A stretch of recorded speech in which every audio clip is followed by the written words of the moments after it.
Mamă, ce faci, mi-ești mai bine? Cum te simți? Da, nu, n-am nimic, am făcut un pic de N-ai febră. nimic, iată așa.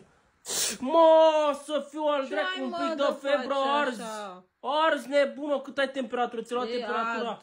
Cred că am făcut COVID, că nu mai am gust, nu mai am miros, nu mai am... Da. Păi și cum dracu ești bine? Că tu nu ești bine înseamnă. Păi ce vrei să fac? Am făcut un pic de curățenie. Ai băut Fervexul ăla? Curățenie? Nu, vine să vomit de la el. De la Fervex să-ți vine să vomiți, dar tu ai făcut curățenie, ai făcut ordine în casă, am văzut că e totul la locul lui. Da, am făcut și mâncare. Mâncare? Da. Mă lași pe mine să dorm o oră dacă e, mai trezești tu peste o oră și mergi la mall după aia? Unde să mergi, mă, la mall? La mall, da. Păi ești copză, nebunul! N-are, mă, nimic, îmi revin. Te simți bine? Da. Mergi, mă, că zici că te simți bine, nu, am zis să-ți aduc un ceva. Hai! Nu, mă. Ce faci, mă? Ce mi putem aici? Nu putem, mă, nimica, mă. Bă, te-ai bășit? Nu m-am bășit, mă, băi, pe mură, ce ți-ar de dădat. Dar ce limbi și în picioare?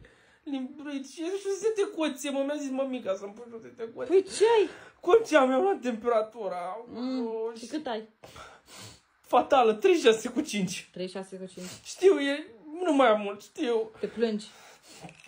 Parcă mă și văd așa aici în gât și când înghit. Hai, gata, 3 minute, hai, te îmbrac să mergem. Unde să mergem, că nu mai pot să merg, pot să mai mă deplasez? Exagerezi un pic. Nu exagerez, auzi, am o ultimă dorință înainte să mă duc. Ia, uimește-mă.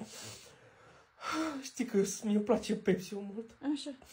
Avem mai o gură de Pepsi în frigider. Nu mai avem, am băut eu, avem Fanta. Nu, Fanta? Da. Lori să mă liniștit, Doamne, nu mai pot. Uite-te în casă, te rog să te pe la magazin și am un Pepsi, nu mai pot.